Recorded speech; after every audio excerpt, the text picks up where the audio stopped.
पानीपत के प्रथम युद्ध में बाबर की विजय ने भारत में मुगल साम्राज्य की स्थापना तो की, दिल्ली सल्तनत को हटा दिया और एक मुगल राज्य की स्थापना की, जो उसका एक सपना था। लेकिन अभी भी बाबर पूरी तरह से पावरफुल नहीं हुआ था।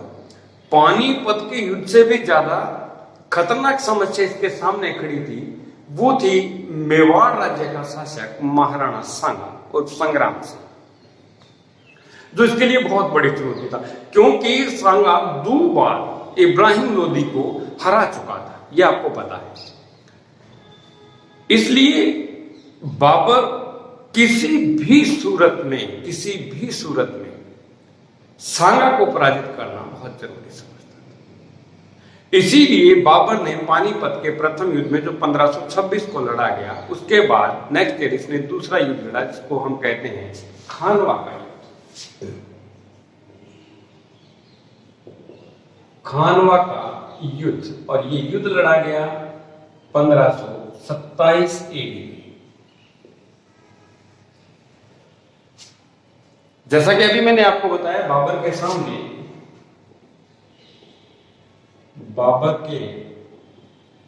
सामने अफगानों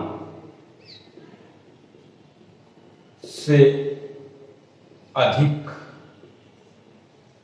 जटिल समस्या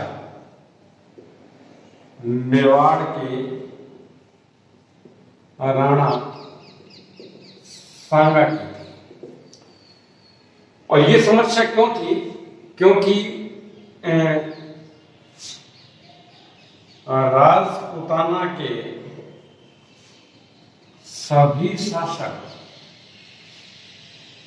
सांगा का नेतृत्व स्वीकार कर चुके थे। इस शक्तिशाली शासक को हराना बाबर के लिए नितांत ही आवश्यक था। अतः बाबर ने मार्च 1527 को खानवा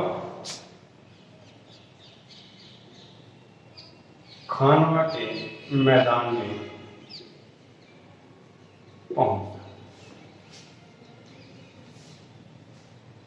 सबसे बड़ी जो समस्या है वो ये थी कि इस युद्ध के अंदर अपनी शक्ति प्रदर्शन करने के लिए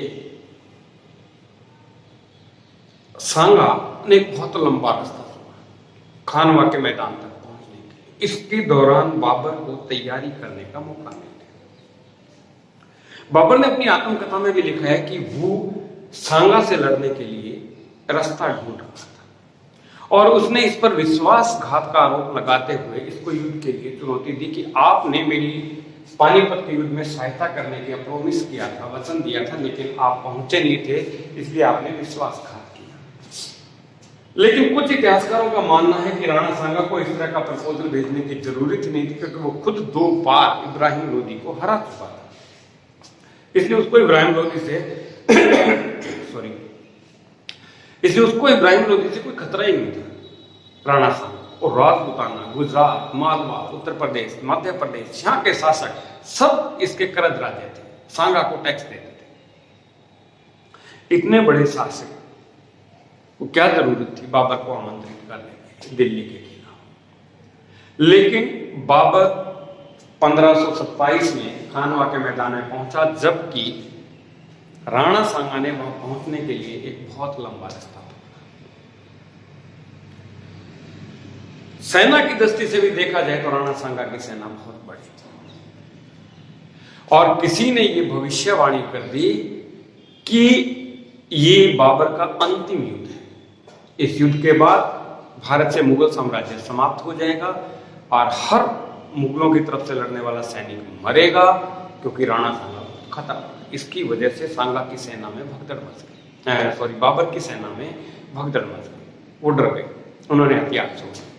लेकिन बाबर भी बहुत अच्छा स्पीकर था, ही वॉज गुड स्पीकर, बहुत अच्छा वक्ता था। उसने एक बहुत मोटिवेशनल स्पीच दी अपनी सेना। उसने इसको जिहाद के युद्ध का नाम दिया, धर्म युद्ध का नाम दिया।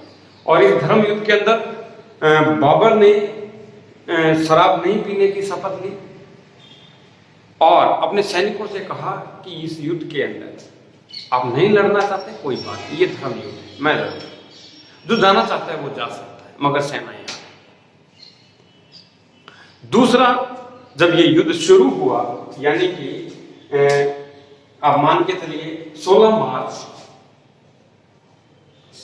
मार्च 1527 को युद्ध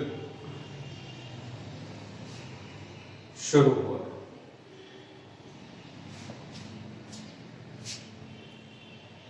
राजपूत ने बड़ा जबरदस्त अटैक किया, लेकिन बाबर की वही तोपखाना नीति, जिसको तुलगमापत्ति के नाम से हम जानते हैं, उसने इतना जबरदस्त और तीव्र प्रहार किया कि हाथियों के साथ युद्ध करने वाली राणा सांगा की सेना एक बार बिखर गई, टूट गई। और शाम होते होते तक, ऐसा कहते हैं कुछ इतिहासकारों का मानना है कि उसकी राणा सांगा की जो फूटी हुई आंख थी उसके अंदर तुक्का लगा, और कुछ का मानना है कि इसके सर में तीर लगा। लेकिन जो भी हो, राणा सांगा इस युद्ध में मूर्छित हो गया। मूर्छित होने के बाद राणा सांगा को युद्ध क्षेत्र से बाहर बसवा भेज दिया गया और राणा सांगा के एक सेनापति को राणा सांगा का प्रतीक चिन्ह पहनाकर उनके हाथी पे बैठा दिया गया ताकि सेना में भगदड़ न मचे। लेकिन ये बात सेना को पता चल गई और सेना का मनोबल टूट गया। इस निर्णायक युद्ध में, जो हारा हुआ युद्ध था एक तरह से बाबर जीत गए। इस युद्ध को जीतने के बाद, इस युद्ध में विजय प्राप्त करने के बाद बाबर ने गाजी की उपाधि धारण की और अब बाबर निष्कंटक, यानी कि बिना किसी रोक टोक के उत्तरी भारत का सबसे पावरफुल शासक बन गया। वहीं पर राणा सांगा की हार ने अगले 200 सालों तक राजपूतों को दोबारा संगठन बनाने का इतना अच्छा मौका नहीं मिल पाया। इस युद्ध के बाद ये एक बहुत बड़ी समस्या रही। जैसा कि मैंने आपको बताया, इस युद्ध के बाद बाबर ने खानवा के युद्ध के बाद गाजी की उपाधि था, गाजी।